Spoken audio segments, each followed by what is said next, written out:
Welcome to Current Conversations, the podcast where the pool deck meets real life. I'm Aubrey Bowles, a former Nova, Virginia, and Villanova swimmer, joined by Jeff Brown, the coach who pushed me through every lap, and together we dive beneath the surface of the sport we both love. Each episode, we sit down with guests from across the swimming world, athletes, coaches, and trailblazers to relive the moments that shaped them, the lessons learned between the lanes, and the memories that stick long after the water dries. Whether you grew up chasing the black line or you simply love a good story, you're in the right lane. Let's dive in.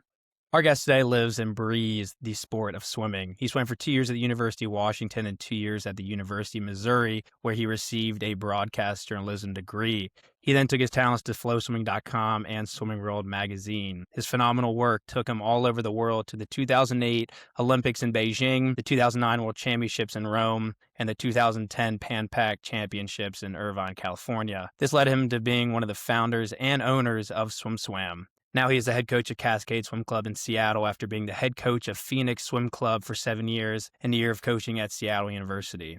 Everyone, please join me in welcoming Garrett McCaffrey. Clap it up. Yeah. Clap Hey, it up. that was very kind. Thank you. Excited to be here, guys. Well, you'll have to answer that same question at the end and see if you're still excited. Anyway, Garrett, let's start off with something that'll really get our conversation flowing.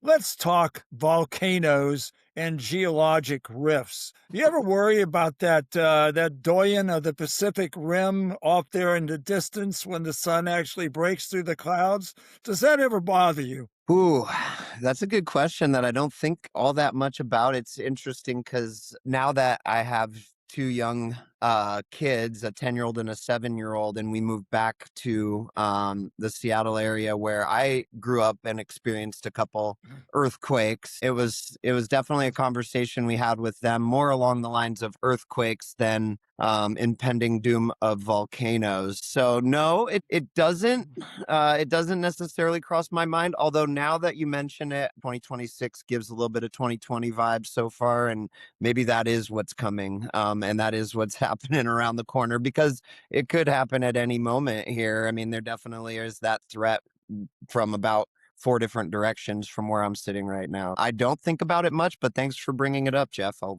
be thinking about it more now. Well, we can at least say to everyone, hey, you heard it first. I've done some research on this, Garrett, because when I was a kid, I saw pictures of Pompeii and Herculaneum, and it seriously got me thinking about volcanoes. So anytime I'm near a volcano, I don't take my eyes off it. I'm like looking, wondering what's going to happen. But the last known big event was the Cascadia Plate event of 1700. So if that helps any, there you go. I didn't have that one on my bingo card, Jeff, but I would expect no less. Let's stay with kind of, the geology, the weather. Arizona to Seattle, from one of the driest places to a place we think of getting a lot of rain. What kind of adjustment was that for you? How was it? So I grew up here right outside of Seattle in Federal Way, where most swimmers around the country kind of know the aquatic center that was built for the 1990 Goodwill Games.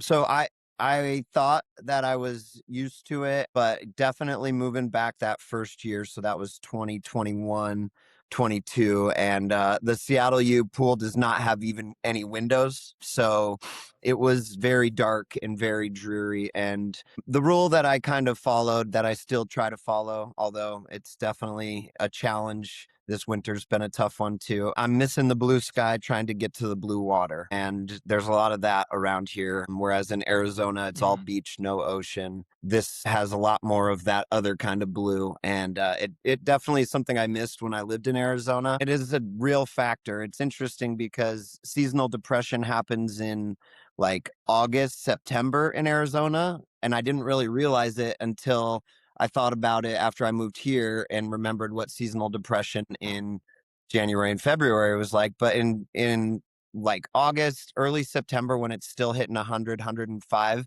people in Arizona are just as grumpy as the people in Seattle right now. And that's the truth. They're just kind of sick of it. But yeah, here, the darkness, the problem is, and I coach outside now too, and it gets dark around 4:15, like December days. So you don't see the sun for stretches. I have recently, here's a fun new answer to that. Some people have like sun lamps. I've started trying, and this is weird too, because during the pandemic, we were told that blue light was bad for you, but apparently blue light can give you the UV experience that, if you don't get to see the sun. So lately I've been wearing these really weird blue light glasses.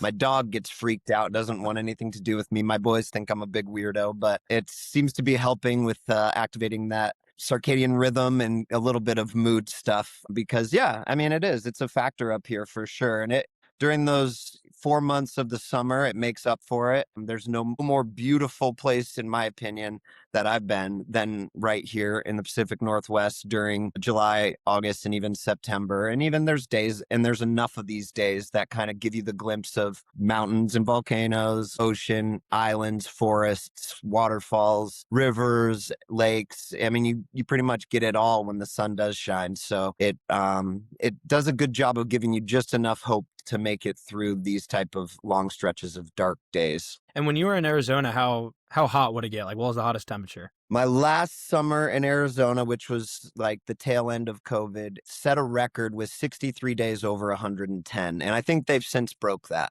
But like that was a doubling of the previous record that was like 35 days. And that summer it was really hot. 110 over 60 days it's pretty ridiculous. And I definitely think you have a range because when I moved back, I mean, 70 was cold. And when it got in the 50s and stuff, it was really cold. And I think slowly my range shifted and now 85 and 90 is really hot. So I had that range where I was way up there and that 105 was like tolerable into now, it gets in the 90s and everybody around here complains. So it's kind of interesting how you adapt. Yeah, and you talked about the differences, geographically, weather-wise between the two places. Let's shift it to Phoenix Swim Club and Cascade Swim Club. How do the facilities compare in your relationship with both cities? Well, we had one pool at Phoenix Swim Club, and I am a head coach at Cascade now, where we act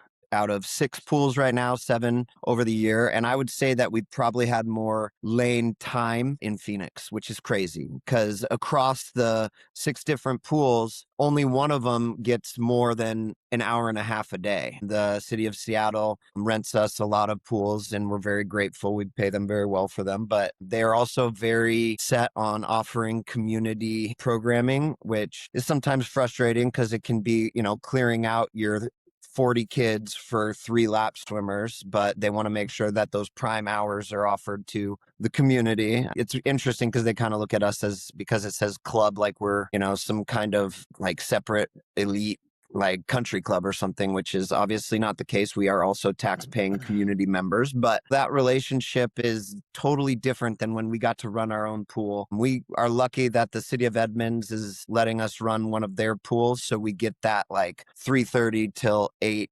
window, and that is definitely our biggest site. And it's only 6 lanes, but it's a big deal to have that around here. Pool space for a place that is surrounded by water is very, very hard to come by. It's kind of crazy, actually, how awful the pool situation is up here. And it's kind of remarkable how many good swimmers still come out of the Northwest despite the challenges that limited pool space and time present. So it's a totally different ballgame. There's only one year-round 50-meter pool west of the mountain range here, and that is the King County Aquatic Center in Federal Way. It's funny because they open in about June, but there's a long course pool that is a beautiful setting. It's right on the Puget Sound. It's called Coleman Pool. It's kind of cool because they fill it with water from the sound at the beginning of the summer. So it's salt water, and then it slowly filters into a chlorine pool by the end of the summer. But at the beginning, it's way saltier than at the end.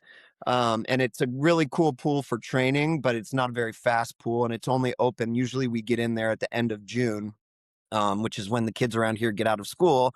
So just in time for taper for July. And it's kind of a challenge because that's the only other long course pool west of the mountains and in the Seattle area, unless you get up to Canada. Pool space is a challenge here. It's a real issue. And like I said, it's pretty remarkable what the coaches and athletes do despite that challenge. Wouldn't they start to sink a little bit more as the salt water got displaced by the fresh? That could be like a bad feeling, It's Coach. interesting. I remember when we had a meet there, and it's still the same meet there's only two meets that get hosted there every year, and it's the same one as when I was growing up swimming. And we believed that it was a faster pool because of the salt water, right? That buoyancy effect.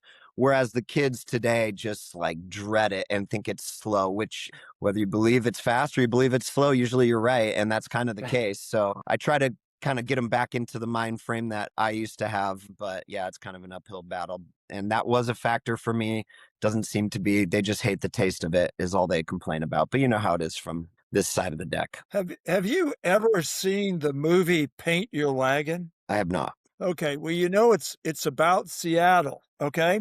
And it's a musical, and the reason you should watch it is it has Clint Eastwood singing the big number in the movie, if you can believe that. It's Okay. they call the wind Mariah. And I recommend it to you since you're from Seattle, because you'd be going, that's Clint Eastwood. That's Clint Eastwood. My God, he's singing. That's all I can say. I wrote it down and I will do my best to find it. The move home was, if I remember correctly, was very much family driven. You and your wife wanted to get back home to the Seattle area. I think that was when you were first having children or whatever, your children were young. Yeah, they were 3 and 6 at the move. It's definitely home, despite the challenges of, like as my career goes, it's home. It just feels familiar. And when I was trying to explain the move to people in Arizona, when, it was in this time of year where it's really dark and dreary, it didn't make a lot of sense, but it never really was a question for me and my wife. It was definitely something that we both wanted, and that was always kind of the goal. And Seattle has always felt and still very much feels like home. And the boys, though they are desert babies, they definitely have enjoyed being around Mimi, my mom, and then Nana, my mother-in-law, who are now a much more frequent part of their lives. And yeah, it's home. And Arizona was so wonderful, and I really enjoyed everything in the life that was started there. But Seattle is definitely home. I'm going to read something from your website, and I really love this for the sense of adventure it imparts. Okay, so I'll let you comment on this. Weather in our region can often seem benign, with drizzling wet winters and dry summers. However, the persistent clouds and rain that follow the lashing Pacific storm track during our October to March rainy season can provide a few unpredictable storms that may whip up just as fast as they blow past us. Occasionally, we may be impacted by torrential squalls, heavy fog, dense forest fire smoke, sleet, freezing rain, and snow. Rest assured, our coaches are trained to stay alert and to always do what is best for the safety of our swimmers. We have all experienced weather disruptions, but this may be the most impressive list. You guys really have to be aware of a lot. Yeah, I mean, I'll be honest, Arizona, when Haboob came rolling in, a big dust storm that usually preceded a monsoon storm, that was a pretty extreme experience where day became night pretty quickly. But yeah, I mean, you can get some hail. There's a lot of belief that it doesn't really pour, it just kind of mists consistently, but I've definitely experienced some pouring. It's weird because this year we haven't gotten the big snowstorm. Usually once a year there's something that shuts down the whole city because it is a very hilly place, and because it's only once a year, the city doesn't have a lot of the resources that you would think for a snow city that could kind of handle. So if it's usually like an inch or so of snow, school is canceled and people just kind of stay home and don't even try to go out on the hills and everything. But this year it hasn't happened. Usually if it gets below 35, it's really cold here. So it's usually pretty temperate. But at any point you could experience some extreme weather. It doesn't lightning here as much as it did in Arizona either. Like the storms don't usually include thunderstorms. So is that from Cascade's website? I don't know. I thought it was from, your website. But all I was going to say was every coach out there in the country who's complaining about weather needs to shut up after hearing this. I don't know. I'd still rather coach outside than inside any day of the week. Yeah, that's just impressive. That's most of us would deal with, a minor thing like a hurricane or a lightning storm, but we don't get all of that. So anyway, I was impressed. I read that and I thought, Garrett is getting it done. Only somebody in South Carolina could say a minor thing like a hurricane. Acting like all experience. Well, We've been here 3 years and we've had 2, so I figure we're due. Wow. I mean, one was a mere category, I think 2, and the other one was turned into a tropical storm. We'll see. Yep. So like I mentioned in the introduction, you swam in college, and I know that you did a little masters. Are you still doing some master swimming these days? Not competitively. It's become much harder to justify being at a swim meet on a weekend that I don't have a swim meet. I definitely swim consistently. I'm still in 3 or 4 times a week. It's not usually anything more than 2,500 at most. I kind of look at it as almost more of a therapeutic exercise at this point, and from time to time will get my heart rate up. But as much as I pride myself on getting in 3 or 4 times a week, I don't think it would be much from people who have swam and have college experience or any kind of swimming experience. It's actually my favorite thing to do right now is playing basketball, and at 43, it's a dangerous game, but it's been fun to kind of start doing that again since I moved home. I've just found a couple different pickup games and helping and subbing in my buddy's men's league. And so far, my Achilles and ACL have stayed intact, which are good. Oh, sorry, are definitely good. But yeah, I try to swim consistently. I do find it helpful. But yeah, competitively, it's been a long time. Well, as we learned from one of our previous guests, be careful when you're dunking a basketball. Jeremy Lin, do you know that story? I do not. Well, you have to watch our podcast on Jeremy, but it is a harrowing story. Okay. It's harrowing. I definitely careful, but it's just very enjoyable, and Yeah. it is a much tougher workout than anything I do in the water these days. I think I always felt that no matter what you did, that as a coach, whatever exercise, you needed to do something like that. For me, it was just shutting off the world, whether it was in the gym with headphones or in the water. Yeah, I definitely love that about swimming because obviously you're disconnected from your phone. But I also find that I'm thinking a lot about like the day and the upcoming day and all that other stuff when I'm in the water. Whereas when I'm playing basketball, I'm like engaged and not thinking about anything but my sweet jump shot and dunking on people. Yeah, I'm the grad assistant here at Millersville for the swim team, and I just joined an intramural basketball league at the school. So that's been a lot of fun. I like to say I'm pretty good, so Yeah. I'll let others decide. But you talked about your kids. I know that you have a dog somewhere around you. Talk about your nuclear family. Bring us up to speed on kind of what the McCaffrey family is looking like. Yeah, got a son in first grade. I just got out of volunteering in first grade classroom where the share circle at the beginning of the day is usually a highlight of my week. Just hearing some of the things that come out of first graders' mouth as far as what they want to share. And then I also volunteer in my fourth graders class. It's really cool to kind of be in there, and I work with high school kids, and obviously I still have a little bit of a feel for some of the younger groups and stuff. So I feel like I connect pretty well, but being in a classroom is a totally different environment, and hearing, the different things that they're talking about, the things that are relative to them. It's a pretty cool experience to be able to see that. My oldest son, Blake, he's very athletic, but he hasn't really, he swam for a little bit. We were kind of commuting. I drive about 30 to 40 minutes a day, both directions to get up to my pools that I train at. And my son's swimming kind of lined up last year for a while, so he swam a little bit, but he also plays soccer, and he is a skier, which has been very fun to see. He's definitely adventurous. My younger one is a little less adventurous, but also a huge fan of sports. It's been really cool because this past summer, we got really into our baseball team, the Mariners, and it's just a fun summer activity. It's, 10 to 15 minutes from my house is the ballpark, and we were able to get down there and get tickets. And we got really lucky because it was the best season for the Mariners ever. And then our Seahawks obviously spoiled us this year. So they're just finally coming of that age where they can enjoy and follow, and they know the players and they get into the games. And yeah, that Mariners season, just because we were so hands-on with it and we were at all the playoff games and stuff, it was the coolest season that I've ever been part of. And that's pretty tough saying that right after our Seahawks won the Super Bowl. So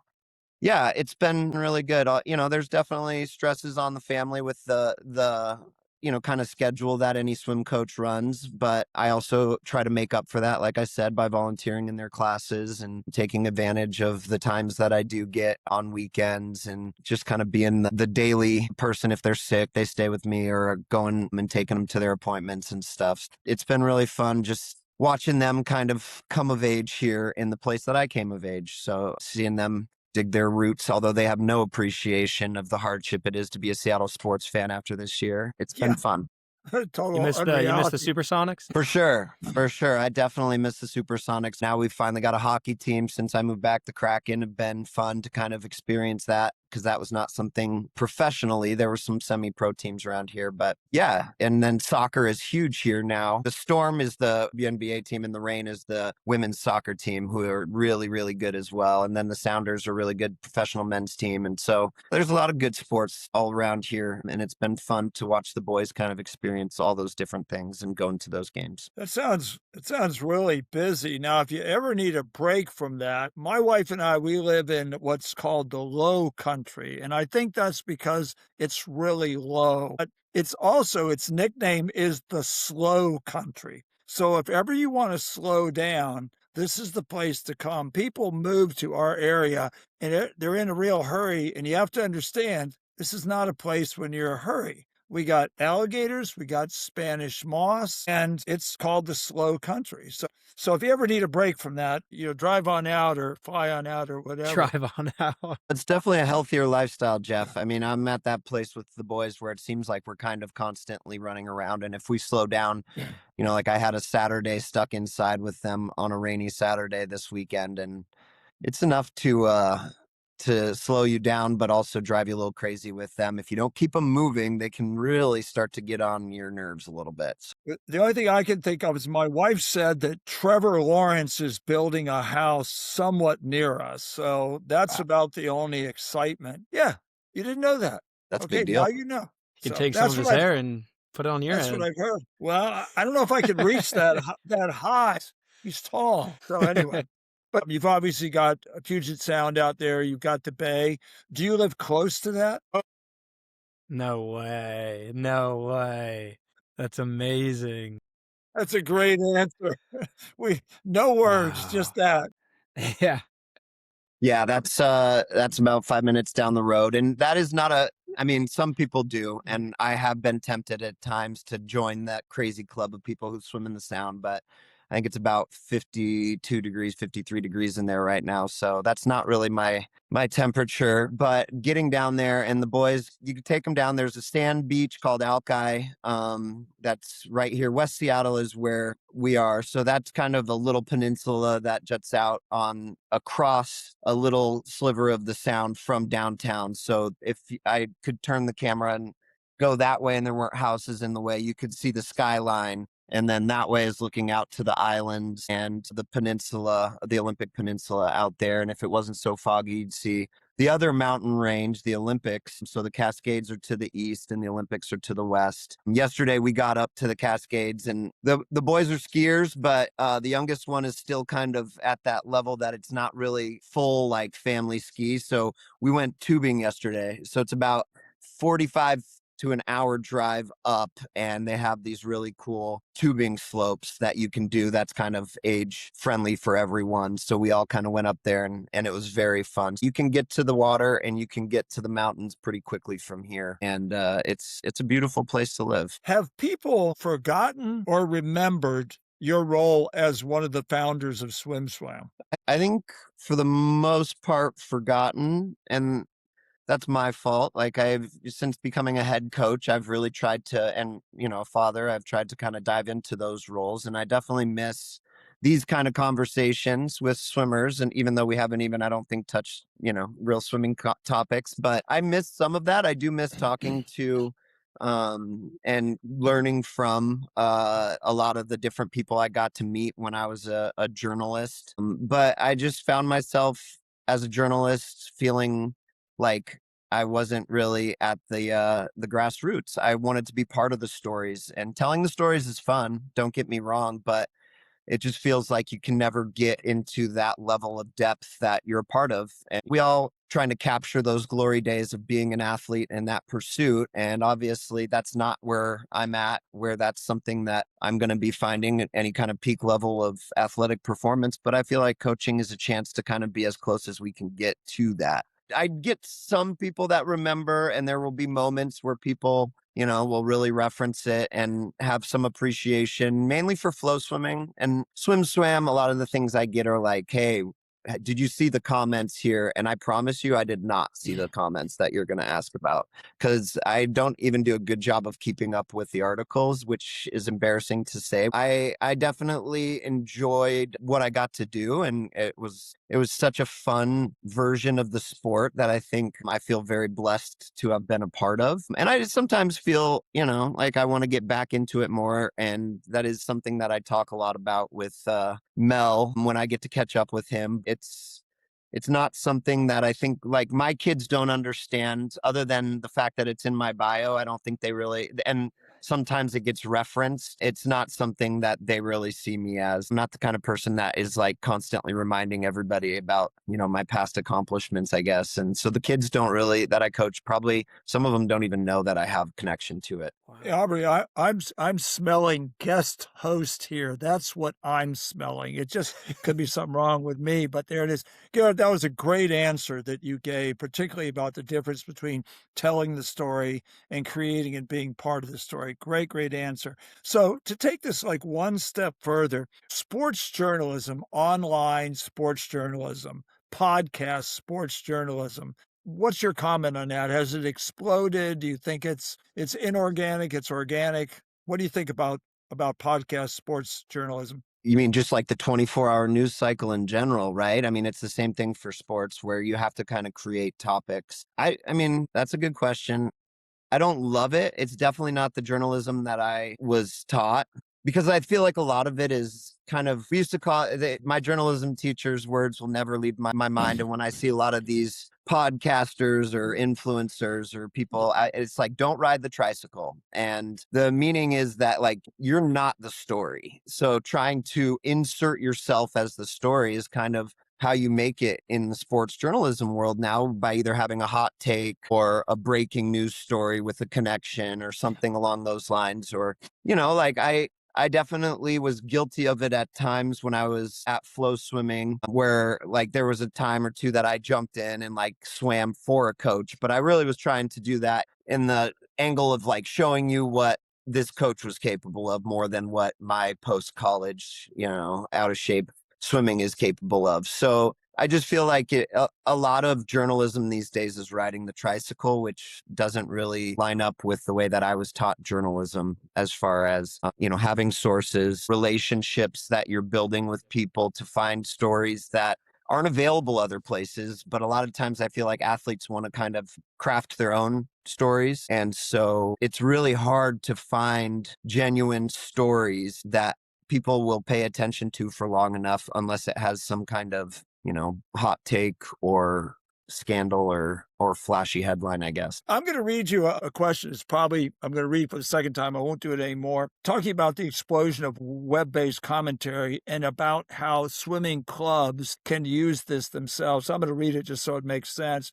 Does this explosion shine some light on swimming? And I said, exposure seems to be a sought-after commodity in modern life, and that includes clubs. And I'm assuming that a clever club with competent media folks can shine a flattering light on itself, for better or worse. A team can create an image, can get out there and throw its own hot take out there, if you will, or hot good take. So is the ability to produce content, do you think that sometimes gets in the way of the ability to produce swimming talent? Ooh. That a club could really go the one way instead of, hey, this is what we do?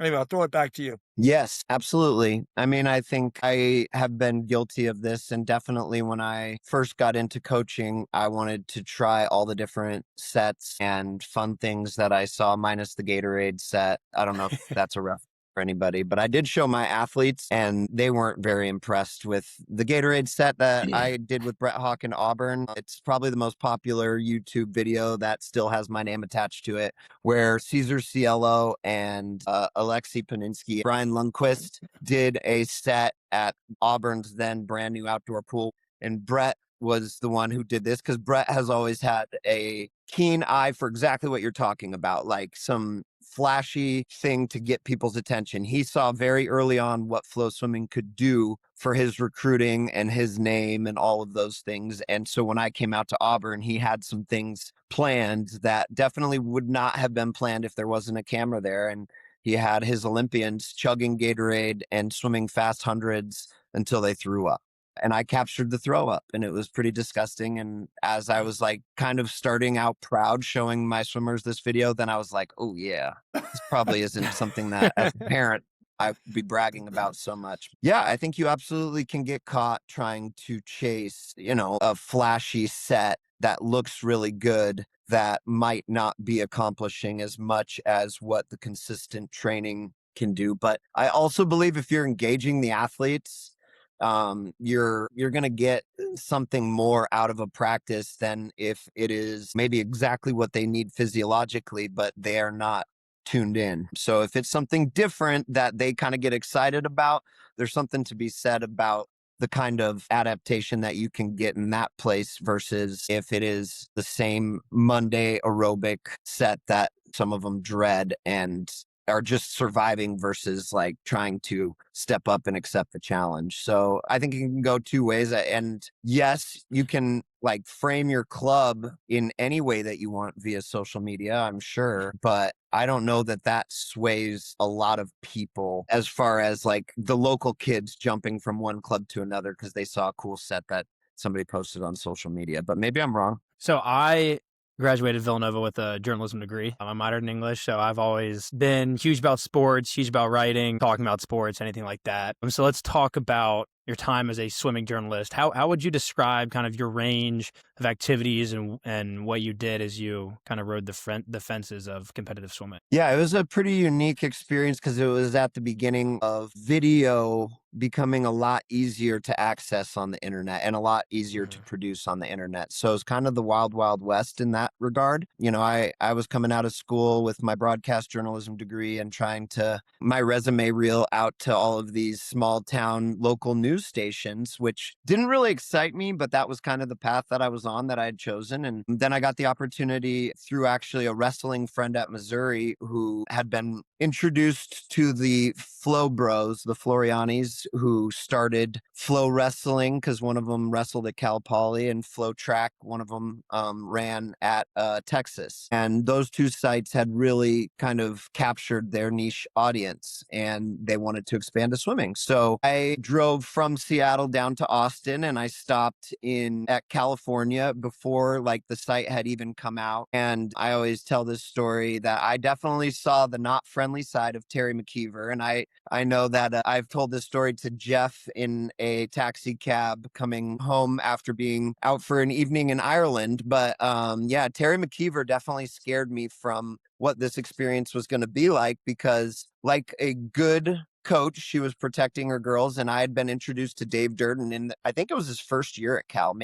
I think it was his first year. Nort was still on deck, and I had a friend who swam for the men's team, and I had a friend who swam for the women's team too. But I'd already been introduced and interviewed Dave, and I was on deck with the men's team when the women's team came on deck for practice. And as a journalism major, you just kind of get B-roll, right? Like broad shots, trying to get stuff that can fill as you're telling a story. And at that time, I was getting way too much B-roll because that was like something that a local news person can always use. But I was filming from a long ways away, the women's team gathering for a meeting and a cheer. And right after that broke, I was sitting on the bleachers waiting to talk to Terry, and she came over and she just let me have it for filming without any permission, which, as a coach now, I totally get. But like the men's team was just laughing at me because she was just chewing me out. And I Oh, completely understand where she was coming from now. And especially with, the way safe sport is. And now anytime anybody's got even a camera phone out around my swimmers, I'm trying to tell them, hey, you can't do that. Yeah, that was kind of my first introduction. And it was a lot easier actually from there on. But then when I got down to Austin, I went with the wrestling coach up drive all the way to Minneapolis, stopping at every school that had wrestling and swimming along the way, and just started gathering content. And the goal was to do one swimming video a day, and it slowly evolved into like a weekly workout session that got really popular. And we started trying to do a little bit of news as well, getting people to contribute and whatnot. So, it was awesome. I got to interview a lot of college coaches, a lot of the top club coaches, and I don't think it was a real broad spectrum because I was getting people who were showing me probably their most camera friendly workouts. And, the version of the coach that you get on a recruiting trip is different than the version that you're getting every day. But that's the kind of version I was getting. And it was very cool. And I loved being able to, I've been to a lot of the pools across the country now because of that, and like met a lot of people that still to this day are, friends, I hope, Jeff, and people who like I definitely connected with and respect and learn from. And when I see them on deck at meets now, I still kind of love being able to talk to. It was the experience in Beijing. I guess I'll tell you this story. Like, I'm lucky that I'm not in a Chinese prison because it was a very unique experience where I went over there and I didn't have any tickets to the Olympics. And the track guy had a little bit of access, but the wrestling guy and I just kind of tried to do what we could. And as the games went on, we slowly just kind of were making friends and getting connections. I got into the Olympic area by just walking forward through security, and the Chinese security and all of the attendants basically were told not to cause any trouble. And I just kind of smiled and pointed to my swimming shirt and just kept walking. And I just walked right through security, and I had access. I kind of just started going around fences. And this was kind of our mentality was a lot more ask forgiveness than permission, because it was the Wild West and there weren't a ton of video internet rights at that time. I just kind of got into a place where the athletes were getting off the bus from the village and going into the water cube. And I was getting access to like Milo Kavik and Elaine Bernard at that time, like right after the relay and stuff. And it was amazing. It was just a really amazing experience. And, after the swimming was done, getting access, because a lot of the people who, like, for instance, I stayed on Carolyn Joyce's couch when I went through Athens. That's kind of how it worked. Like, we would go, they would pay for us to come out. And sometimes I would just be driving on a trip and trying to get as many of the teams and the different places that I could. And I would just be staying on couches, whoever offered up. A lot of times it was coaches at that point, because, yeah, Carolyn and I were the same age. And she was like, yeah, you can stay on my couch. So, like, after the Olympics, she was very friendly, and like, we would go around to some of the parties that were going on. And if you were with a gold medalist, you got in. And if you weren't, then you obviously couldn't. So that was very fun to kind of see that side of things. I mean, just getting that experience was something not many people get. And so I look at it as such an amazing experience, but also something that is not a sustainable lifestyle, as far as like sleeping on couches and living out of suitcases and all of those other things. So it had its definite benefits, and I have definitely some of the best stories of my entire life come from that era. But at the same time, it was not the healthiest time of my life. And it was definitely not a time where I really was able to set up young adult roots in a city where like I had friends that weren't swimming coaches whose couches I was crashing on. So yeah, it was a very fun time. And then as things kind of evolved, like that Wild West mentality was so fun and so exciting and so fresh. And then when I got to Swimming World, it was trying to kind of like really put it into a tight little box. And it was somebody else's vision that I really struggled with. And that was much harder. It was going back to a lot of the broadcast roots, but at the same time, it wasn't the fun, exciting, wild, wild west, whatever I kind of wanted to do goes type of environment, which I really felt like I thrived in. Just, it was lucky timing. It had somewhat to do with my journalism background, but I think it was also just the time when like people were excited to see swimming on video because it wasn't getting television. So being able to see it on the internet, it was a novel thing at that time. So it was very easy to get access. And it was a very welcoming reception when you went to a club or a college or a meet. They were excited to have you. Whereas now you're seeing a lot more of it everywhere. And you mentioned that kind of you're going all over the place for college, going on to these different pools. Did you focus on collegiate or age group swimming? And do you have a preference of which one is like more interesting to you? Yeah, at the time, I think I probably focused on collegiate a little bit more, coming off of being a college swimmer, having connections within the college swimming community. I definitely found myself more along those lines, but slowly starting to learn a little bit more about the clubs that were developing athletes consistently and starting to become closer to that ring and understanding that. And then the NCSA juniors, that was the only juniors at that time because USA Swimming had done away with their junior nationals, which was the whole reason NCSA juniors became a thing. That was a really cool window into some of the top swimmers, up and coming club swimmers. And then I got the privilege, and there were good things with Swimming World. Don't get me wrong. I still had some really good memories. And one of the best ones was being able to go to Irish Nationals as part of the entourage around the junior national select team out of NCSAs that, Jeff was a part of. That's how I met Jeff.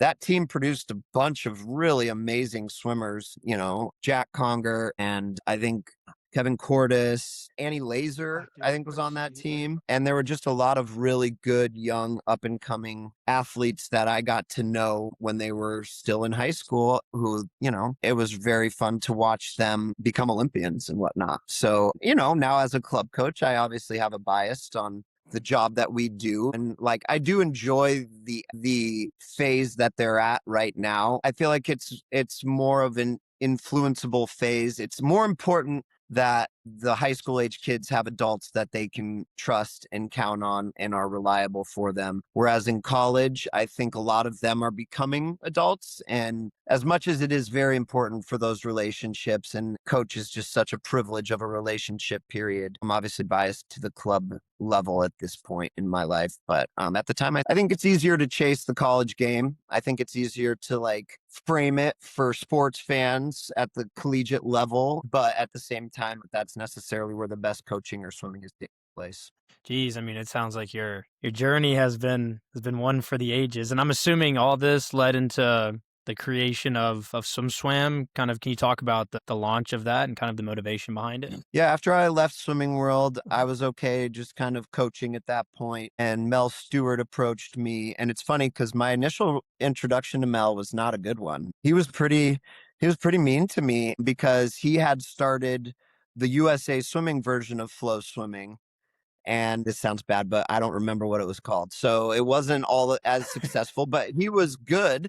And he still to this day is really good and polished. And he was, I think, on a path that maybe was towards like Rowdy's role and stuff like that. And I was the competition. And he did this very satirical interview with me that I'll never forget. That was pretty mean, that I think was also just aimed at learning more about our system. And he's a very crafty man, that Mel Stewart. And he is a great friend. I love him now. Like, he really is like one of the people in my life that I really do love and have been part of my life for so long. And the fact that I'm still an owner, even though I'm not contributing to SwimSwam, is just a testament to his loyalty. Braden and Tiffany is Tiffany is Mel's wife, who's also a big part of the founding. We were interested in doing something that was different than Swimming World, and we felt like there was a market for it. And at the time, Braden was just doing pretty much a blog site of news. And Mel and I were like, hey, we got to get Braden. I was like, this guy is a machine. And he truly is. His ability to churn out. And he does old school journalism. He really does. He has sources that he has worked over years and years and years, and connections. And that is old school journalism. And Braden, although that was not his background, does it better than any journalist that I'm familiar with. I mean, he gets second confirmations on stories and stuff to this day. And I know that a lot of people are critical of the tabloid way. And like you were talking about earlier, Jeff, that's just kind of the way of journalism now. But Braden has always been really good at processing content and getting it out there in a digestible way. So yeah, us along with a programmer kind of started it up, and we kicked it off at 2012 Olympic trials. And at that time I was trying to do a weekly news show, which I really enjoyed it. It was trying to do ESPN type stuff. I would pick a world record, and based on however much news I had for that week, I would try to beat the world record telling you the news. And like, it was kind of a fun format, but it was also exhausting because not only did I have to get the news, I had to get images, and then I had to like get it all in one take. And I have pictures of me with like this old school digital camera standing in front, like of a table and a tripod and a computer that had the teleprompter going. And it was a lot of production. And as I got more and more involved in coaching, it became too much production. It was kind of took off. And I think it was hitting a gap in coverage that Swimming World was trying to be a little bit more the magazine, and we were trying to be a little bit more of the easy access internet. And, it kind of took off from there. Obviously, SwimSwam is the most popular swimming site in the world. So it's been fun to watch it grow. I got to give all the props to Braden and Mel. I mean, Mel and his ability to sell it has made it into something that can be sustained, which is not easy. Just ask Kyle Sockwell how hard it is to make money trying to cover this sport. But Mel has an amazing sense for business and journalism and swimming, most of all, which is a pretty unique combination. And he's been the driving force that has made SwimSwam into what it is, along with Braden's ability to get news and work sources so that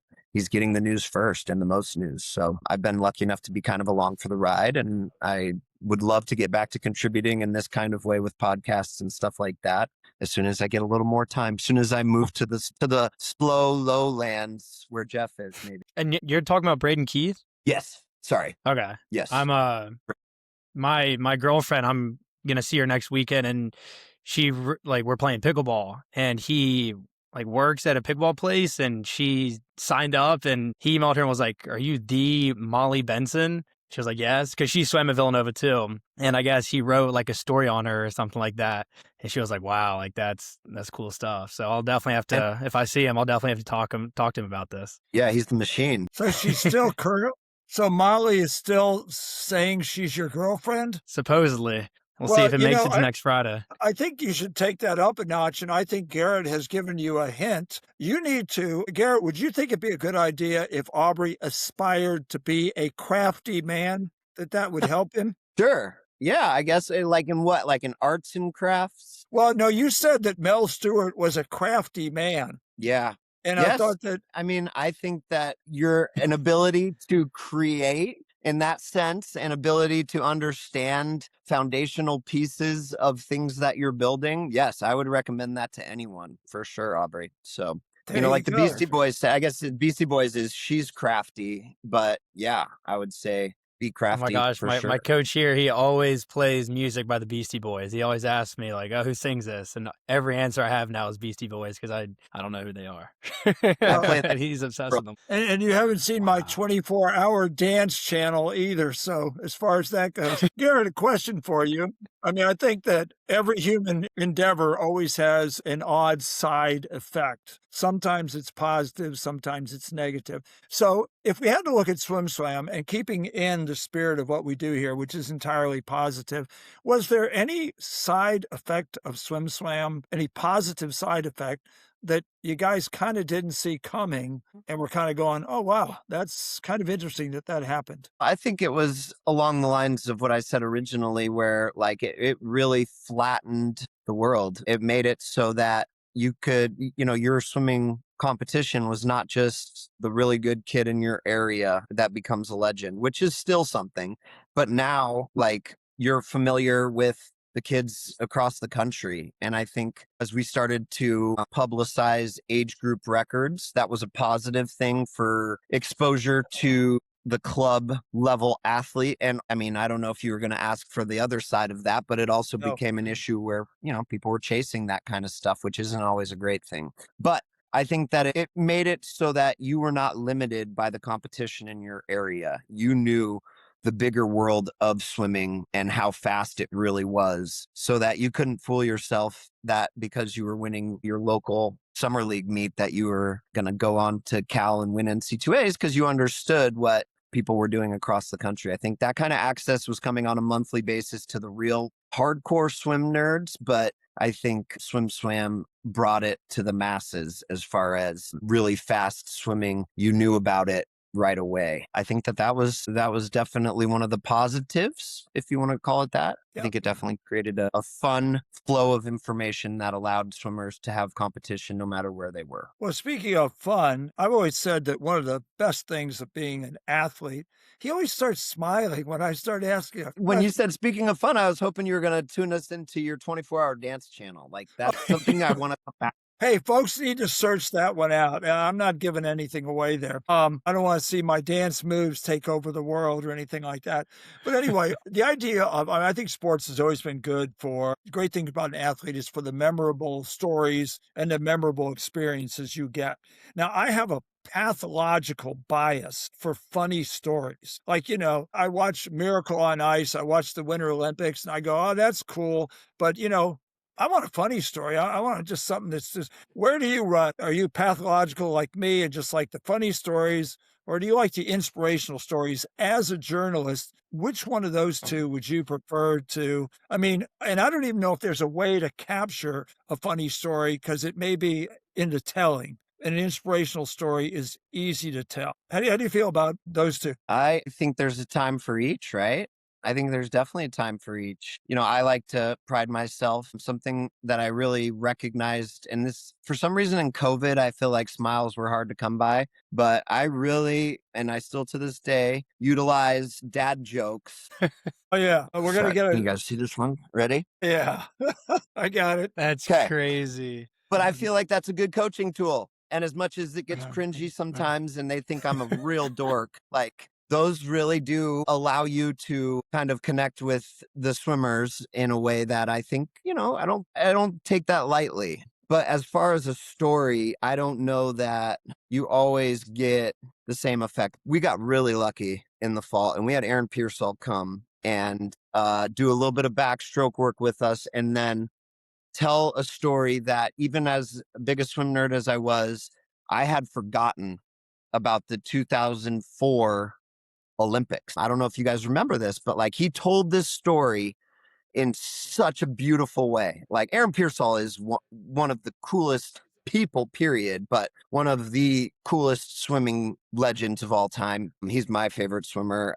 And like having him come and tell a story that I wasn't even remembering right, where he won the 200 backstroke in Athens, got disqualified, and like basically had to come to peace with the fact that he got disqualified and millions of people were watching and he had to be interviewed. And when he got back to the team area, people were staying away from him and like kind of worried because he was going to be really down. And him talking through the process of understanding, but not understanding why he got disqualified still. Most of us and most coaches would just be irate and throw chairs. And this guy had dominated by 4 or 5 seconds winning it. And he was by far the best backstroker in the world. And that was his baby. That was his event. He was the world record holder, although I don't think he broke the world record in that race. And he had to come to peace with being disqualified at the Olympics. Like everything, you want to talk about the Olympic depression afterwards, like you get to the top of the mountain and he had to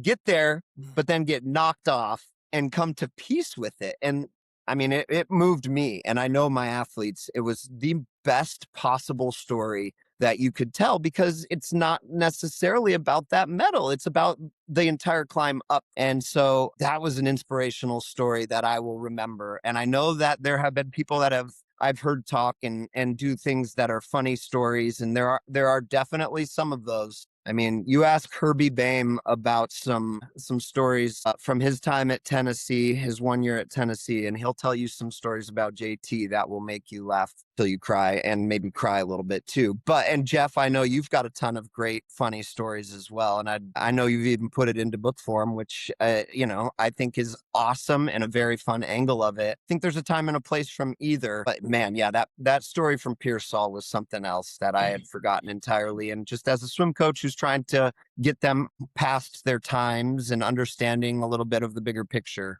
there's nothing better than that kind of story to do that. Especially there in Pearsall's story. I mean, I can't even imagine what that was like, and all the stories about these athletes, coaches. When you're a journalist, did you was your focus on swimmers, like the process of developing swimmers, training, coaches, or did you kind of seek a balance between all of those? So even though I had a journalism background, the wrestling and one of the co-founders, he was my boss, basically gave me a little piece of advice. It wasn't good for like soundbite interviews, but it was a really good way to just kind of break the ice, is just say, how did you get into the sport of swimming? And I do think that as the basis for anything that you're going to build on was always a really interesting way to find out. And 99% of people got into the sport because of success in the sport, not because they loved it or they really liked the water or, they had a great coach. 99% of our sport is swimming because at some level, at some point, somebody told them they were good at it. But that was just kind of some insight that I gained. Yeah, I definitely am more interested. And as much as I kind of chased the sets, and I think that the broader conversations were way more educational than any one soundbite or one set. And it was funny because when I got to Austin, I went on deck at Texas, and this is when Randy Reese was still the coach at Longhorn, the club there. And I was trying to explain to him what we were doing, and he was like, that is the stupidest idea I've ever heard. There's no way that you can go and find out what a coach has to offer by just one practice. That is stupid. That is dangerous, is what he told me. And I think to a certain degree he was right. And it's what Jeff alluded to earlier. Like, you can really make people feel like they are Eddie Reese based on one practice or one philosophical story, but nobody can deliver the practice or deliver the philosophy like Eddie. And we all know that. Like, there's just nobody that will ever be like him. So you could take an Eddie story and say like, oh yeah, this really inspired his swimmers, so if I tell it, it'll inspire my swimmers, and it doesn't work like that. So I think as a journalist, I just enjoyed hearing more of a conversation.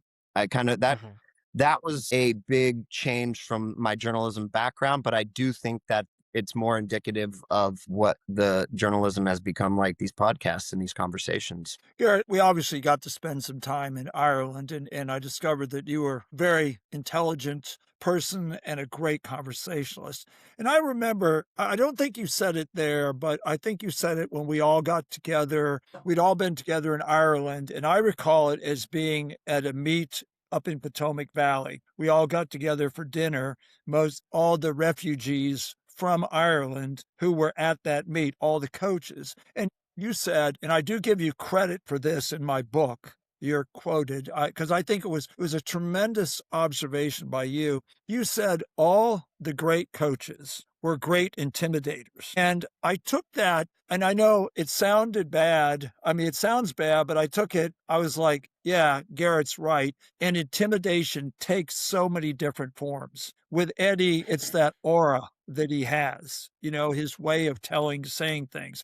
I mean, yeah, some people could be in the bad sense of intimidation, but some people are like, they're so motivational. Their motivation intimidates you into being successful. So how did you arrive at that? Do you remember that observation? Yeah. And I don't know that I would frame it that way now, but I understand the sentiment, and I do think it can be as intimidating as like I'm not mad, I'm just disappointed. But I'll tell you exactly how I came to that. Elizabeth Beisel was deciding where she was going to go to college, and I had asked Chuck Batchelor about it, and she was trying to decide whether she'd go to Texas like her good friend Laura Sogar, and at the time it was Kim Bracken as the coach at Texas, or Florida. And he said that it came down to exactly that. Like, Kim was a little bit more kind of friendly in the approach, which I don't pretend to say that, Kim Bracken is not intimidating and a great presence and a great coach too. But, Greg Troy is pretty legendary in that way. And that's what Elizabeth needed. She wanted to go somewhere where she was scared of the coach. So I think that's where that was initially born in my mind, was that like, okay, that makes a lot of sense. And I do think maybe that's correct as far as reaching a level of greatness. There has to be a level of intimidation from the coach that you're scared to either disappoint or not live up to or not do what they're saying. But I don't know that I definitely don't coach that way. And I think that's because another realization I had, and this came from the Michael Jordan documentary that came out during COVID, was that Michael Jordan sacrificed everything for greatness, including his own happiness. He is still not a happy person. And, during that same time, Michael Phelps was coming out about mental health and saying on podcasts that he had taken, golf cleats to his head out of frustration during COVID at times. And the things that drove those two to do things that no other human maybe can ever live up to were very dark, awful things. And I often try to ask Bob, and I did this at ASCA 2 years ago as a coach. I asked Bob Bowman, I said, what is something you did with Michael that you would never do with Leon Marchand? And he said, that's a good question. Because I just feel like now that he's Michael's kid's grandpa, there's no way he talks to Boomer, Michael's kid, the way that he talked to Michael. There's just no way. Like, even though he was a father figure for Michael and all the success that they had that built both of their careers. And I can't believe how he has replaced Eddie, but I do believe it because he's the only man who could do so like that and be that great. But I also think that there's probably some things that he looks back on that he wouldn't want to tell on a podcast that he did to Michael that, he probably would never do to a person at this point in the game. And, Michael has been so great to come out and be open about the kind of mental health issues that he is still to this day dealing with. And I think it's so great for everybody to hear that at that level. And I think that greatness at that kind of elite, never before seen, never possibly seen again level can cost you more than just your energy and your time. I think that it can really leave you with a mentality that you are never satisfied and never in that way fulfilled in life. And when you instill that and you chase that for so long in order to get something that nobody's ever gotten, what do you fill that hole with after that? Yeah, I think just as a point of conversation, the intimidation thing is in a good way, but I think for me, at least as a coach, there were limits. Like, some of the swimmers may not have perceived that, but it was always kind of like, do you want to take these steps? Do you want to do this? And some you can tell are kind of like, yeah, I'm willing to do that. Others are kind of, they get a little wishy-washy. So to me, I always felt like maybe I didn't push hard enough. Aubrey, maybe you'll start laughing, but I always felt like, I was like, okay, I get it. I understand where you are. That's just my perception of things. But I thought it was great. And I meant that I took that in purely a positive way, that, humor could be an intimidation. Just knowledge could be an intimidation. Being upbeat, coming in and go, I've got no choice but to be upbeat. Coach is so friendly. And I can imagine my perception of you as being I don't want to use the word nurturing, but I would say, I think you'd be very tuned in. My perception of you would be you'd be very tuned in to the overall person. That's definitely my goal. Let's say kid has a sore shoulder. I'm not the guy that's going to say, come on, stop it. I'm like, fine. All right. Can you do it or can you not? Like, I'm not going to question your shoulder. I don't know what kind of pain you're in. We just don't really know if somebody says they're giving their all and you're like, come on, that's not your all. I mean, I don't know that for sure. I don't know. I also don't like the kid who's like, I have to work harder than everybody. You don't know how hard everybody else works. Yeah. Like, that's not for you to say in that same regard. I'm not going to question that. And Jeff, I agree. I sometimes worry, you hear these stories about how there's, that kind of transactional love where you have to perform in order to get the attention. And some trains of thought say that you need that growing up and that you need that kind of adult influence as either a parent or a coach or a teacher, as well as the nurturing source. And if you can get both of those, that is kind of the magic right there. And, the kind of transactional thing where they push you and you don't like it while you're doing it and you don't appreciate it as it's happening, but then you look back and say, wow, that really helped me be able to get through this really hard thing in my life. And sometimes I'm like, I don't know, maybe I need to be doing more, maybe I do need to be doing more pushing and more of that, but I don't know. I think you also have to know yourself and know kind of what you're capable of. And I do think my kids are a little bit intimidated. I've got an assistant coach who's so nice and sweet and rainbows and sunshine and awesome. And I love having her on deck, but it's also made me a little bit more intimidating. I don't think, like you're saying, you have to be a bad, like Yeah. mean person to be intimidating. I think sometimes just being a coach and like being the consistent presence is the intimidation, where they don't want to let you down. Like they're scared to ask you if they can miss practice tomorrow to go watch their friend's state championship meet. Like that in itself is enough intimidation sometimes to push them beyond what they think they're capable of. But that's kind of what I try to look at myself as, is like, I'm the person who is hopefully going to be a mirror and a reflection of what they're capable of. But I always liked, and I don't know if Krzyzewski was really like this, but like the idea of being a guide up the mountain versus being the person who builds a castle and says, look at my accomplishments and come to my castle and do it my way. It's like, hey, I'm going to lead you to your own castle or mountaintop or promised land. And I've done, the journey, but your path is going to be different. And I'm here to kind of help you in my experience and my knowledge. But at the same time, I respect that it's kind of your own path. And I like to think of it that way. As a coach, it's all about warm up, a little preset. And so we think we're warmed up here. So we'll get into the meat and the potatoes. So this segment is called Sipping and Swimming. So for you, we'll do 6 rapid fire questions. And we'll see if you're up for the challenge. All righty, here we go. First Usually, one. hold on, Aubrey. Usually we require everyone to cocktail or a glass of wine, but it's a little early in the day. So go, Aubrey, go. Not for me. I'm just finding this water. But who's the most fascinating coach you've interviewed? I mean, Jeff is right up there. Honest to God, Jeff is right up there. I mean, his angles on things and his perspective. I mean, you will not get a generic answer from Jeff. So I mean, as far as interesting goes, I can't say that it's not Jeff. That's why Jeff wanted me to authentically. No, I was expecting Eddie Reese. I was expecting, thank you. I'll take the compliment. I'm not very good at it. That's why I cover my face. I beg to disagree. All right, if you could ban one pool habit forever, what's gone immediately? Man, that's a good question. For me, honest to God, it's like rubbing of any kind of styrofoam. Squeaking noise drives me nuts. So like pool buoys drive me crazy. Like, I don't know if that's really an answer, but that is something that makes me go crazy. Like, I hate styrofoam rubbing together. So any kind of pool buoy noises, like even just like them squeaking it on their hands, like that's something. I was going to say like getting in late. I definitely don't like that. Or, the kid who is trying to work on their goggles or going to the bathroom right before the main set. Like that's an age old, obviously I know that trick, pet peeve, but styrofoam is the thing. If you really want my kryptonite, there it is. Wow. I like. Yeah, that's definitely something out of the box there. Yeah. Have you always been like that? Yeah, that's a weird one for me, but for sure.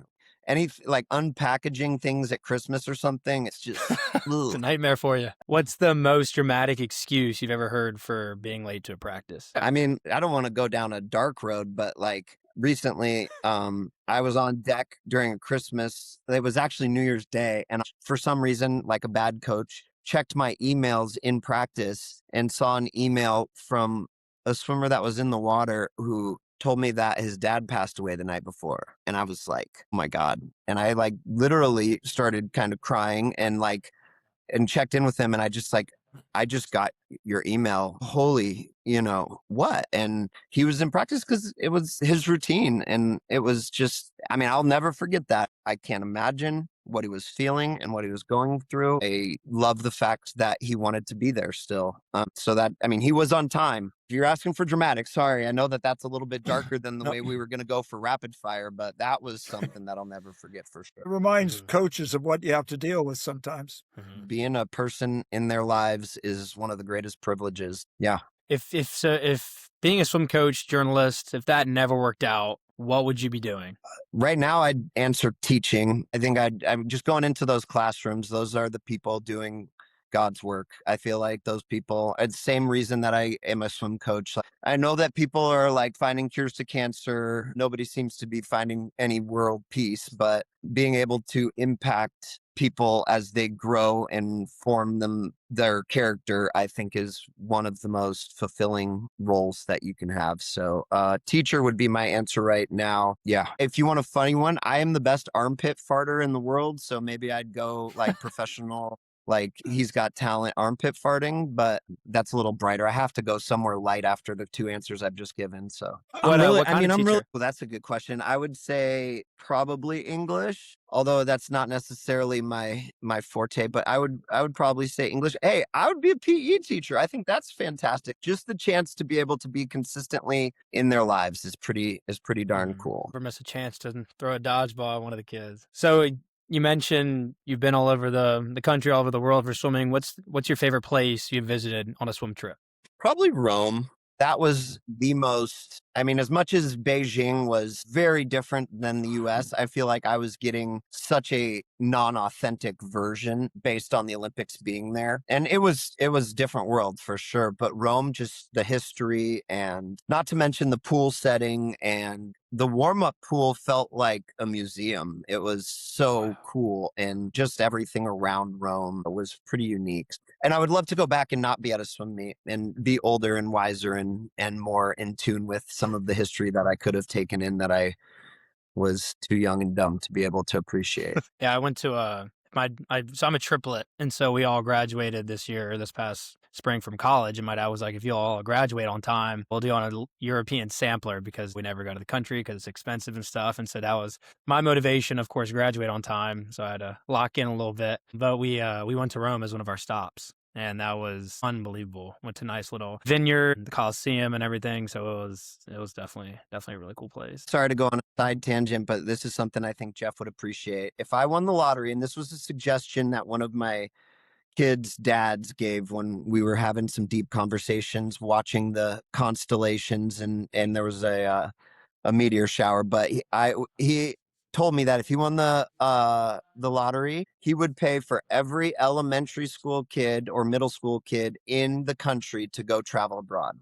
and particularly in states that, you know, probably need it most as far as perspective on outside the United States, what the world can be. And I just feel like that would change the world more than anything you could possibly do. I'm glad you got to travel. It's something I hope to do for my boys as soon as possible when they can appreciate it. But I do think it is a life-changing, and possibly, if everybody could do it, a world-changing thing to do. Anyway, yeah, that was just neither here nor there, but you talked about traveling, and I think traveling is one of the most impactful things that anybody can do, and it's something that would make the world a better place if we all did it here in America. That's for sure. It is. We learned a lot in Ireland. Yeah, I'll never forget driving a stick shift on the wrong side of the road. That is an experience that I am very proud of, and I will not forget. That's amazing. You know, there are only two of us who were willing to do that. You were one and I was the other one. It was so fun. I went to Australia recently, and like driving on the other side was one thing, but doing the stick shift and the other side of the car and the other side of the road. That'll mess you up.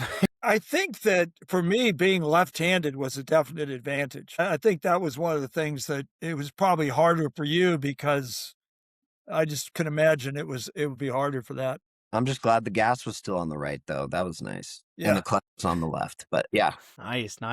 All right, final question here for this segment. Who would you want to share a sip with the most?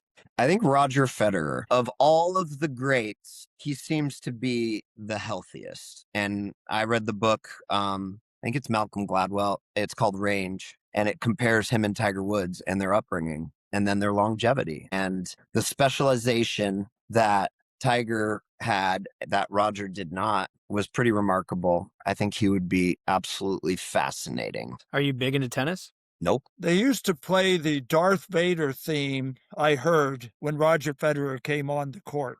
That people who were in charge of the music would often play that theme music because Federer was so good in his prime.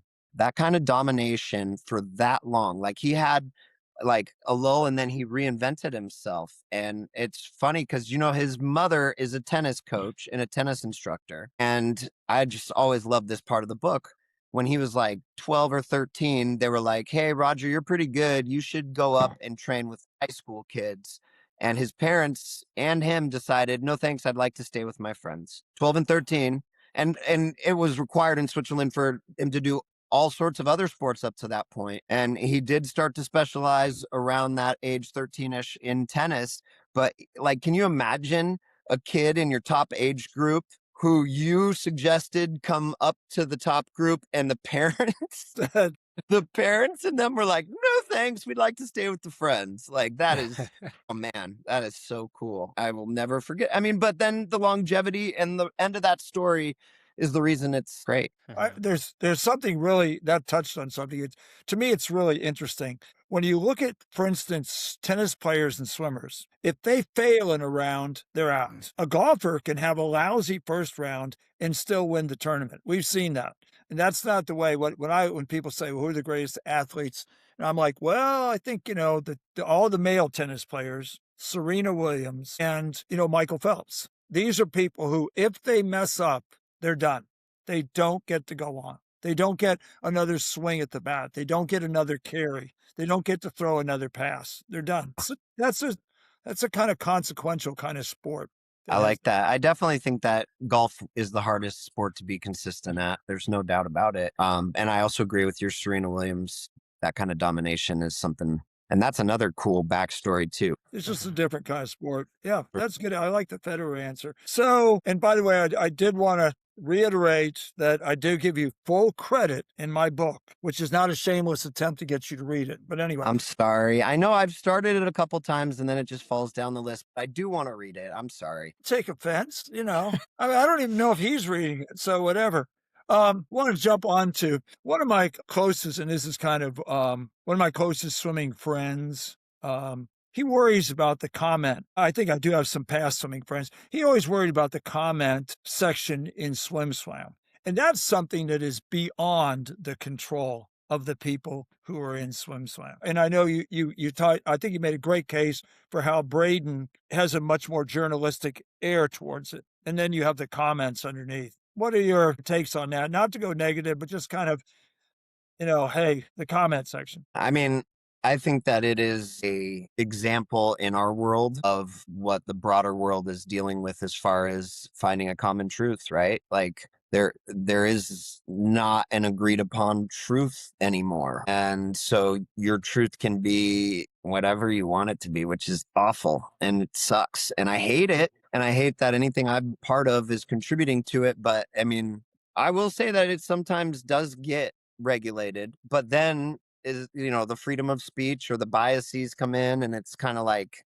where are you going to lie on that? And so that was an issue with flow swimming too. And a lot of coaches really had issues with that because it was the first kind of wave of it. It was before Twitter, although it was right at the forefront of it. It's just before it became such a common problem. And so I think that it's a problem in the world, not the problem in Swim Swam. And I don't have a good answer for it because we could get into the whole political question of, a common truth. A truth is whoever gets to tell the story last, I guess, in some cases. So sometimes those comments bring out truth that probably should get exposed. Even if it is defamatory to somebody, it's the truth, like the real truth, actual fact, what happened, even if it is not flattering for somebody. And then sometimes it's not the truth, but it backs a certain argument that might be overall healthy. I don't know. We could go into a way broader conversation, but I don't think that it is in any way limited to comment sections at Swim Swam. It is a broader issue in all of social media and all of media, period. Now that everybody has a voice, the level of truth is just all over the place. Well, I mean, I think too, to give Braden his due, I don't follow Swim Swam a lot, but I have seen where Braden will step in from time to time and just kind of go, no, or something like that. So it's not the wild, wild west, but I get the thing. Hey, freedom. I get all that. I'm all in favor of that. So let's get back to kind of the swimming portion of this podcast. Talk about your teams and your past teams, having encountered so many different programs. What did you learn from the various teams and coaches that you've encountered? I guess it's all relative.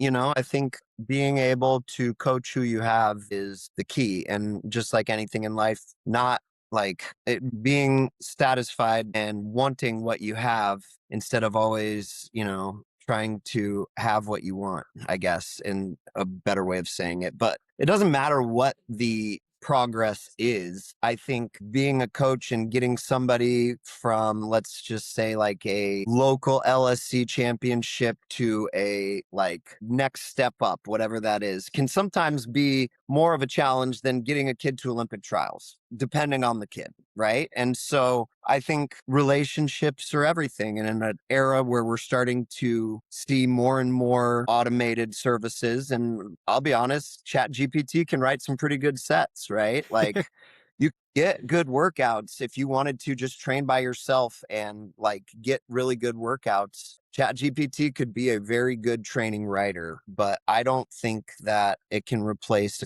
a connection with a coach or the camaraderie of being part of a group and like having a common motivation towards progress. So it doesn't matter what it's all relative to whatever that benchmark is for your group.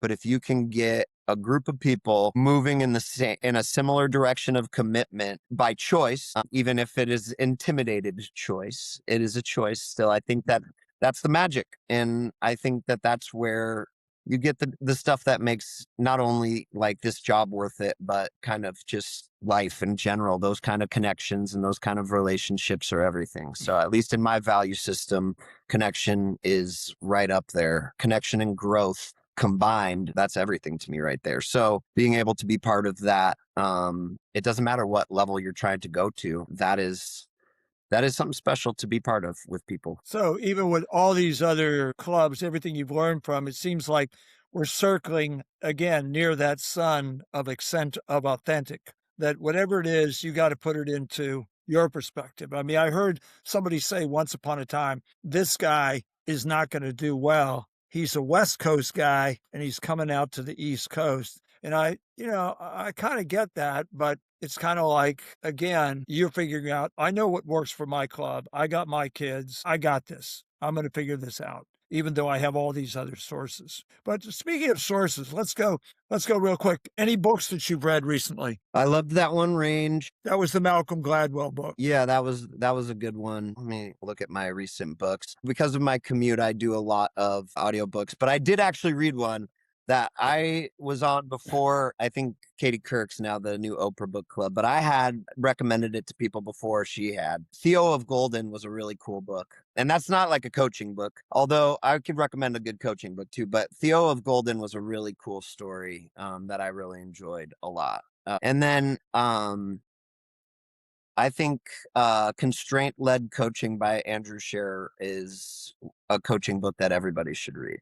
He's the assistant at Virginia who gets no credit for Virginia's success, but is also like probably one of the driving forces. He's also a real big presence on YouTube, and he'll talk to you about technique and all of those X's and O's. But his whole idea is that instead of giving kids answers, you should be asking kids questions to lead them and giving them problems to solve. So a lot of it is like putting resistance on and stroke counts, or taking like surface space away with, tennis balls or fists or anything, and like playing around with trying to maintain stroke count and not giving them like, hey, keep your elbow up. Hey, you need to breathe earlier. Like forcing them to find their own solution to the problem is a way more effective growth strategy than like telling them to fit into a mold. So that's a great coaching. I've had it for a couple of years, but I keep going back and rereading it. That's one that everybody should read. But Theo of Golden was just a really good read that I really enjoyed. And have any of these books, lectures that you watch, any videos kind of influenced the way that you coach or lead your teams? For sure, I try to do that one. I mean, I'm big into technique, but I need to start coming up with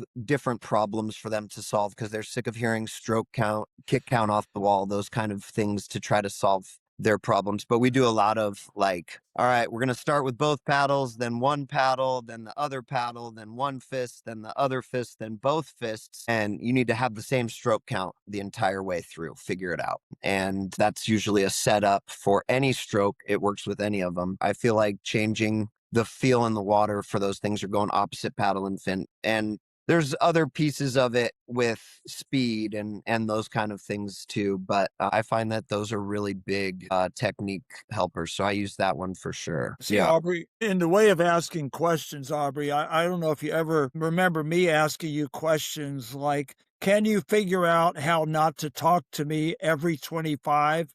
You don't remember those sort of questions that I used to ask you. So obviously, I think I was doing something like that. He loved to talk to me, Garrett, all practice long. We had great conversations. I believe it. I'm So, glad that you guys found a new medium for that now. yeah, well, we did. I'd like to know about the podcast. Are there any entertaining podcasts you would recommend to either Jeff or myself, or to anybody out there besides our podcast, obviously? Herbie Bame is the best interview as far as like coaching. Like, he'll give you some things and he'll talk philosophy, and he's able to pull like references that maybe even Jeff would be able to appreciate but not know about, because Herbie Bame is one of the greatest coaching minds. And I think now that he just became a dad too, so I bet his depth of reference and everything is going to be off the charts. I think Herbie is the man. Great. Okay, so here's my next one. You were in Seattle, okay? Were you in Seattle during the grunge rock era? That was coming up in the 90s. Yep. Yeah. That was my high school. Like, I graduated in 2001. So, I was here all through the 90s. And Ever seen Nirvana, Pearl Jam, Soundgarden? I saw Eddie Vedder play acoustic in Arizona. I have not seen Pearl Jam, which is a very, very sad truth. I did not see Nirvana. By the time Kurt Cobain was gone, I think I was in 5th grade, so I was not able to swing that concert ticket from my parents as a third grader, but I have a very fond appreciation, and I make sure that my boys have a good appreciation of Nirvana. They're also big Beastie Boys fans and those things. But yeah, I came up during the grunge era. I had the hair down to here, and the baggy jeans are back too with the kids, but I definitely remember that phase too. Eddie Vedder, I've seen him on like alt country places. He's done a bunch of acoustic stuff that qualifies for like alt country rock. Yeah. Which I was kind of like, who's this? Oh my God, it's Eddie Vedder. Yeah, he did that Into the Wild soundtrack, and that was all acoustic, and it was really good. I love that one, but his voice is pretty iconic. Yeah, absolutely. So you listen to music. Do you sit down in front of a stereo, or are you a free range kind of guy, or do you put the headphones on? It depends. Like, I don't really, I listen to music most on deck. Like, I really need music on deck, and it's more for me than the kids. They hate it, and I don't love it, but it just became something, and I stick with it. And when my boys were born, and I was trying to be the best parent, buy all the books, we started listening to classical music. So the swimmers hate music on Mondays because it's Mozart Monday, even though it's not just Mozart, it's just classical, which is very unrefined of me, but that's fine. It's still a classical day, and I think they gain appreciation. And then we try to go Techno Toothpaste Tuesday, which is a whole range of, doesn't always have to be techno.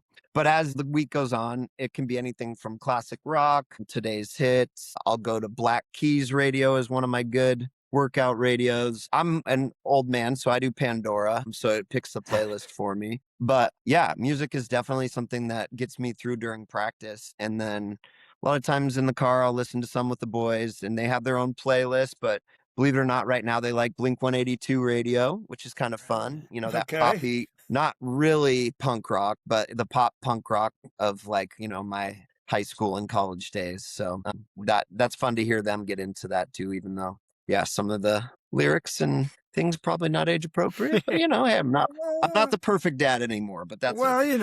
They're probably not understanding it anyway. What was that, bud? So explain it to us. Yeah, Beastie Boys was definitely a phase that I didn't want them telling anybody else, because not a good reflection. That's amazing. And that is all the time we have for today, ladies and gentlemen. Thank you all so much for tuning in. Garrett, we really enjoy talking to you and listening and learning about the lessons in your coaching and journalism career. If anyone would like to follow us on Instagram, it's _currentconversations_. Also, Jeff's book, An Unsentimental Journey, is available on Substack. Again, thank you all so much for listening, and catch us next week for episode 7. See ya.